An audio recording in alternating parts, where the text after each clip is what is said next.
Hello everybody and welcome back for another video. This week I'm going to be talking about black and white landscape photography, and this video is actually a cut down version of a webinar that I gave a few weeks ago. Now if you didn't know, I do a webinar every month. They're free to attend and I talk about different subjects within landscape photography, and they're a really great way for me to get a bit deeper into a subject and also to meet some of you guys that watch my videos.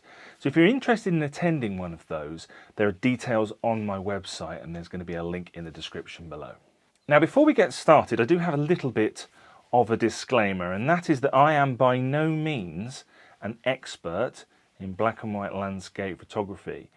In fact, I've only really been doing it seriously for about 6 months, and this video is going to be all about the things that I have learned in that time.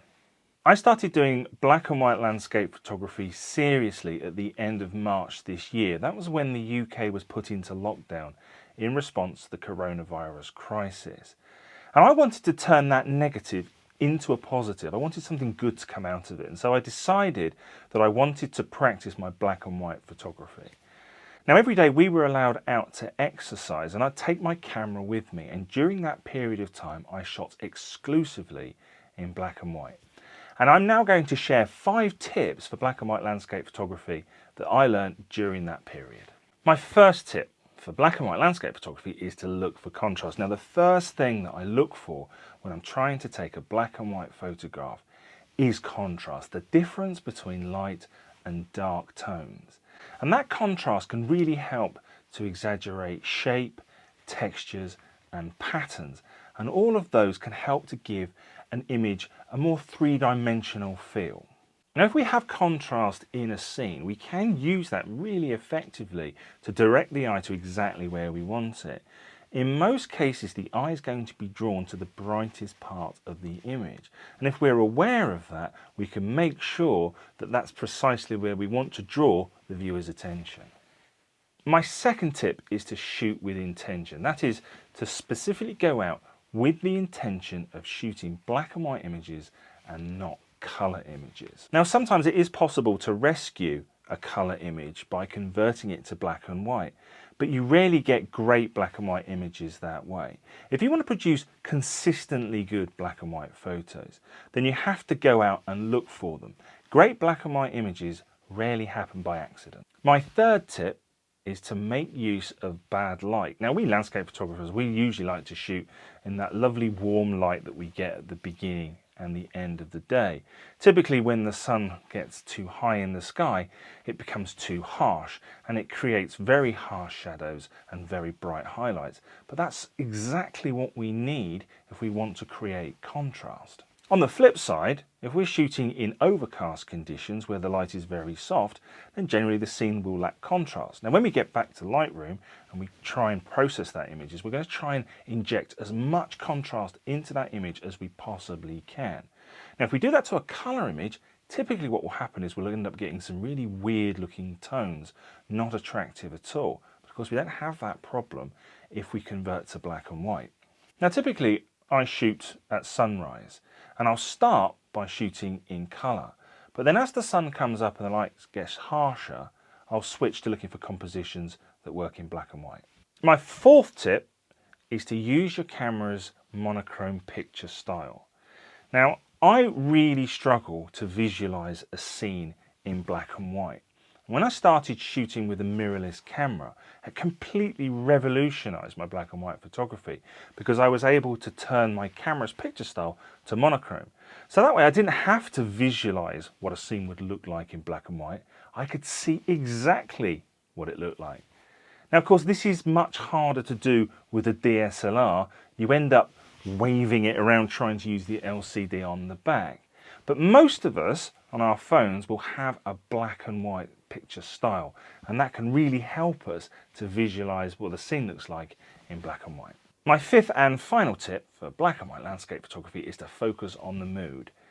Now, a good photograph should invoke some feeling of emotion in the viewer, and I think that black and white is better suited to some of the more negative emotions, emotions like melancholy or sadness or even despair. Now, lockdown was a very difficult time for me, And I found it very difficult to express exactly how I was feeling. I just didn't have the vocabulary. This image that I took during lockdown seemed to capture exactly how I was feeling at the time. But now, 5 months on, I still cannot explain exactly how it does that. So armed with those 5 tips, I recently headed off into the Borrowdale Valley to see if I couldn't capture a good black and white image.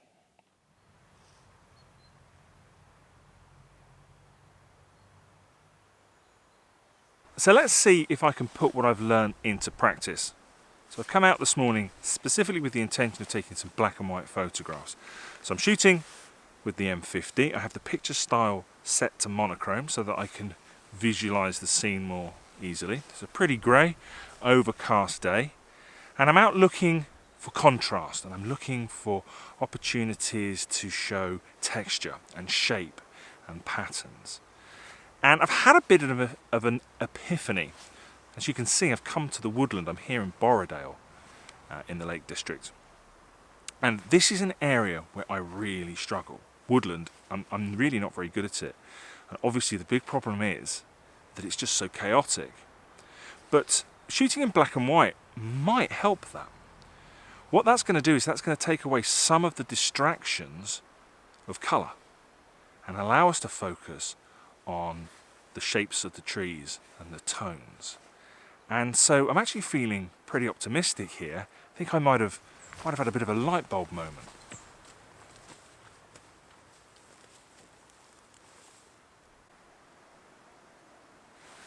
So this is the shot that I'm going for.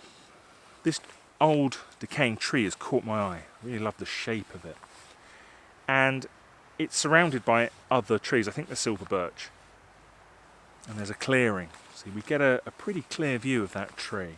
And those trees on the side, they act like bookends, which I like. And there's plenty of contrast in the scene, so there's plenty of texture in not just the decaying tree, but also in the silver birch. And certainly in the EVF, looking in black and white, that is quite nicely picked up. And although to my eye this is quite a chaotic looking scene, black and white does seem to simplify it a little bit, allowing us to focus on what's important, the shape of the trees, and the texture of the bark.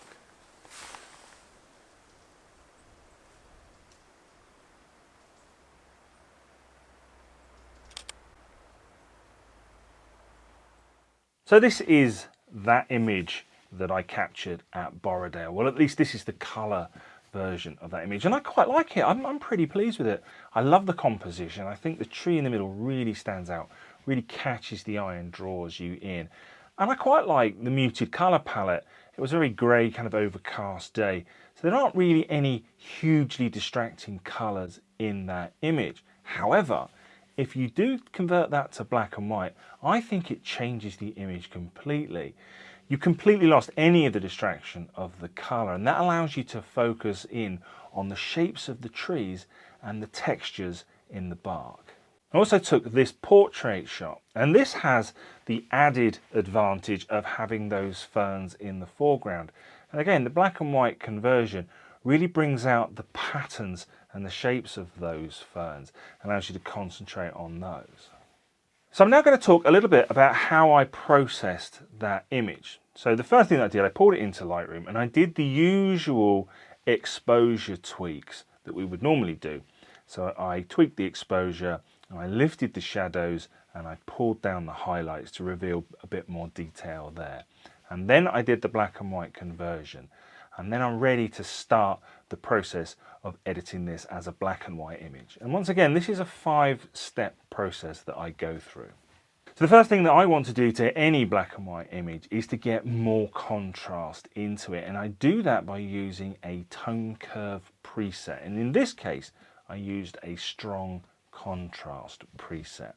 And what that does is it applies a fairly standard S curve to the tone curve that darkens the shadows and brightens the highlights, creating more contrast in the image. The second thing that I do is I then start to adjust the different color channels within the image. Now within Lightroom, you can adjust the luminosity of your greens, your blues, your oranges, your reds, your yellows, etc. So for this image, I wanted to create even more contrast, and I did that by darkening my yellows and my oranges and brightening my greens. There's a bit of a general theme with when I process my black and white images, and my third step is to push more contrast into the midtones. And I do that by boosting the clarity. So that's what clarity does. It injects contrast into those midtones. And typically I do that for all of my images, but I can push the clarity a bit further in my black and white shots than I can in my color. Now, the fourth step is a bit of an optional one for most of you, I suspect. And that is I split tone my black and whites. So I add warmth to my highlights and I cool down my shadows. And that's what gives my black and white images that kind of toned appearance. Now, I think for a lot of people, that could be a little bit Marmite, but personally, I really like it. It gives my black and white images just that little something different. And in my mind at least, makes them stand out a little bit. Now, a lot of people won't like that at all, but with photography, I think it's like anything in life. I think if you want to try and please someone else, I think first you have to please yourself. And split tone of my black and whites, that pleases me. The final step is going to be a bit controversial as well, and that is I just add a vignette to the image. What a vignette will do is it will darken down the edges of the frame, and that will pull attention away from the edges and push it into the center. And I typically do that with all of my images, be them color or black and white. But once again, as with the contrast, as with the clarity, in a black and white image, I think that we can get away with a darker vignette than we might otherwise get away with in a color image. So that's what I have learned about black and white landscape photography in the last 6 months, and that's also how I process my black and white images.